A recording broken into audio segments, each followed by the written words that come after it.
Hey, so today we are going to review the Ivysaur 448 Beginners Program. Finally, I discovered this a little bit late, so that's why it's a bit late in my video series. So this is a great novice beginner program. It's very different to all the other ones out there, which is why I like it so much.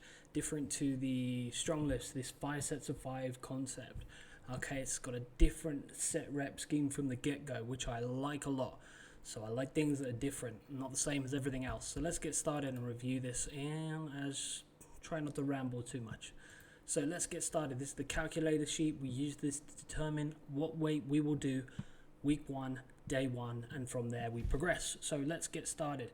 What you must do is you must find the starting weight, this estimated 4 sets 4 weight, for all the lifts that you will be doing in this program. Well, that includes the bench, the squat, the overhead, the rows, and the deadlift. Okay, so let's just do one for now to save time. Let's say I did a 400-pound squat, which you write 400. Let's say I did it for 1 rep. It must be from anywhere from 1 to 10. I would say choose anywhere from 1 to 5 rep max, no more. I'm going to do this program in pounds, so I put 5. But if I was to do it in kilograms, I would put 2.5. This will round it to the nearest 2.5 or rounded number nearest 5. And let's get started and work out how we came up with this 290 figure number for our 4 sets of 4 starting weight. So we got B13, so we got B13 times B15, and then B7, so we're rounding to the nearest 5. So what is this? Let's check it out. So estimated TM, that stands for estimated training max. Now the training max is 90% of your 1 rep max. It's based on the premise that not every training session you will be at 100%. So it's better to train off 90% of your 1 rep max rather than your full 1 rep max. It's kind of like a easy, simplified version of the RPE, which is good for beginners for that reason. It was popularized by Jim Wendler, which is why his name is referenced there. Okay, so we got that TM times this 80%. The 4 sets of 4 percentage of TM. So that's how we got it. We did 360 times 80% and rounded to the nearest 5, which gave us 290. Now, it is important to put 2.5 or 5 in here. Let's check it out. If we put 2.5, as you can see, it's rounded to 287.5. Okay, that's based on the fact that we're doing kilograms. If we were doing this in pounds, it would put it to a more rounded number, 290. It will round it to the nearest 5, so that could be 285 or 290. It will never be in between that. So it's important that you do put that in there. Once you've done that for all these lifts, as you can see, it says you could run this program for up to 30 weeks. Good luck. If you try that, you might blow your brains out by about week 14. I think this is a great program, but it's a novice program. It's a cookie cutter program. It's simple, and it's simple for a reason, but that does mean that it will get boring after a while. So you could probably run this for about 12 weeks, and then it's probably best to move on to another style of program for your sanity. Okay, so let's get started. First thing you need to do is leave this as it is. So this is how you calculate that 4 sets of 8 starting weight, the 8 rep weight. It's 90% of your 4 rep weight. Now, if you're doing this program in pounds, you keep this all the same in blue here. That's 15 pounds. This is the progression each training session. So it's 15 pounds for the squat and deadlift. It's 10 pounds for the bench and the rows, and 5 for the overhead press. If you're doing it in kilograms, as you can see here, they've kindly put that information for you. But you will have to enter it in here manually. Okay, so you change those figures to kilogram progression weight. Don't forget to put 5 or 2.5 in here. It does change the formula in this spreadsheet. Now, I've done an analysis sheet because this is all a little bit messy, busy, and unorganized. That's probably my biggest criticism of the spreadsheet. It's a bit messy. So let's go straight to the analysis sheet. Now, you've got a week A and you've got a week B, and you alternate the two. There is a difference between each training week. Let's check out the differences.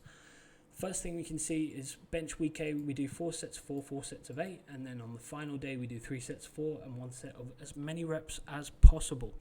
Okay, as many reps as possible. So if we come to the spreadsheet right here, let's check it out. If we go to the bench, it's labeled as 3 sets of 4 plus 1. That plus 1 implies 1 set of as many reps as possible. So that's different to week B. As you can see, it's a different structure for week B. We've got 4 sets of 8, 4 sets of 4, and 4 sets of 8. So we've got 2 volume sessions of 4 sets of 8. and we do not do this as many reps as possible chasing session. We can also see the difference here. We do 2 squat sessions in week A and 1 in week B. We do 1 deadlift session in week A and 2 in week B. You can also see we actually never do a 4 sets of 4 session for the squat. We do 4 sets of 8, 3 sets of 4, and 1 set of as many reps as possible, and 1 day of 4 sets of 8 in week B.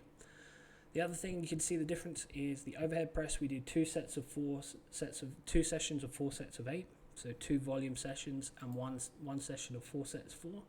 If we go to week B, you can see we do 1 session of 4 sets of 4, 1 for 4 sets of 8, and 1 for as many reps as possible. The other difference we can see in week A, we've got 2 chin-ups and 1 barbell row.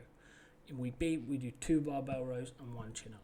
So that's the difference between the 2 training programs that I can see.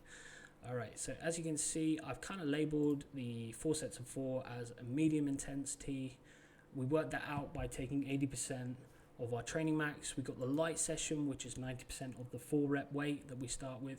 And then we got the heavy session, which is 3 sets of 4, and then 1 set of as many reps as possible. Now it's important to make note here, if you do more than 8 reps on that as many reps as possible set, that means that you, for the next session, you double that progression amount. So remember it said, remember we come back to this sheet right here, we can see that for the squat and the deadlift, we do a 15 pound per week, double that if you do more than 8 reps on that as many reps as possible set. If you do not do that, then maybe take it down a bit or just keep it as it is. So that's something that is noted in the original program. So let's talk a bit about the additional work. It says extra credit. Okay, if we go to the original sheet that I found, it's called extra credit. That's what it's referred to, but I just call it additional work.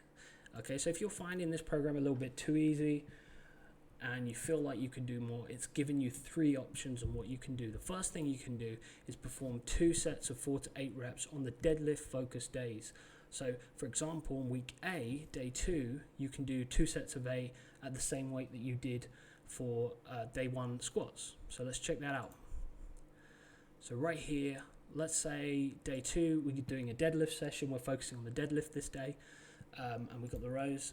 We're doing, what we can do is after I finish the deadlift, I can do 2 sets of 8 for 260 pounds.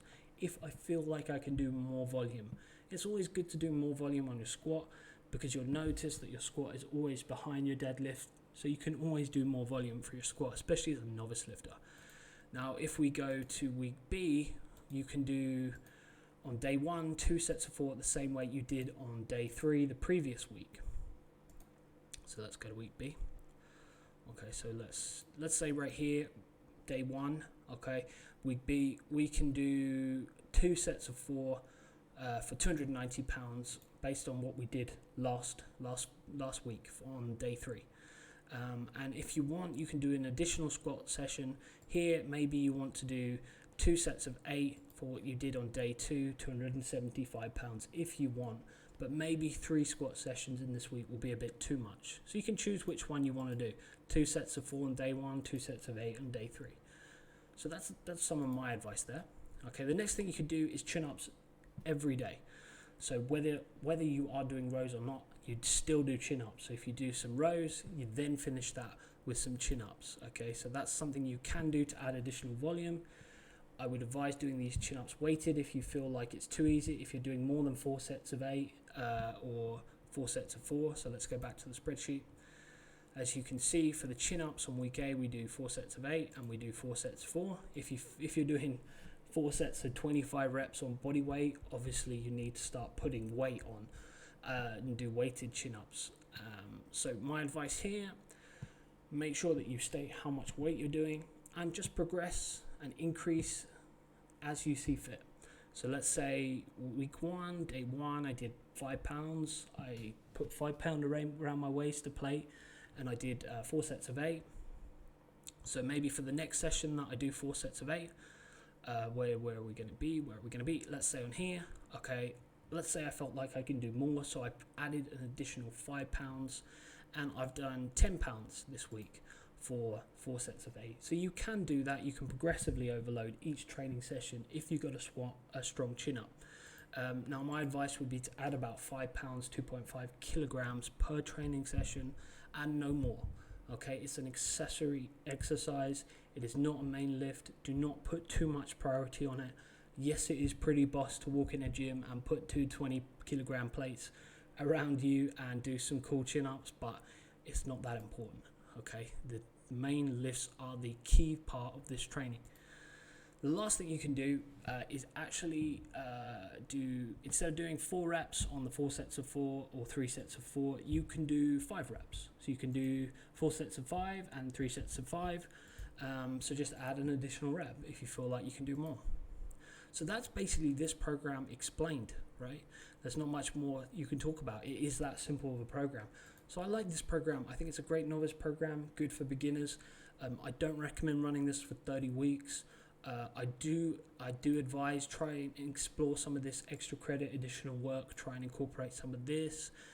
In terms of additional assistance training work you can do, if you want to do some isolation work, hypertrophy training, you can include some line tricep extensions, some barbell curls, some lat pull downs, maybe some leg training work, some leg extensions. You can do that, but again, do not prioritize it. Maybe do some higher volume, 3 sets of 15, lightweight, just to get that muscle pump and hypertrophy. So that's all I can recommend. Have a good day. Hope you enjoyed this and keep lifting.